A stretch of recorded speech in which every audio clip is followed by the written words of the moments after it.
Դու ուզում ես, որ քո առջև Աստված օրհնված դռներ բացի։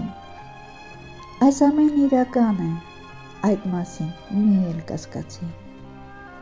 Դրա համար պետք է, որ մենք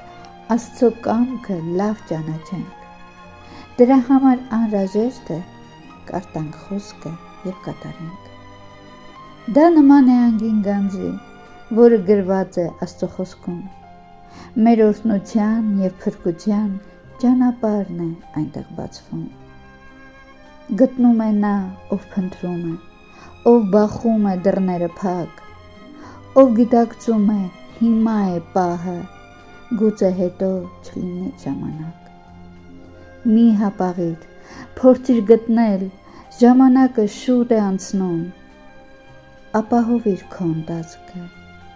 կյանքիցդ հետո և այս կյանքում։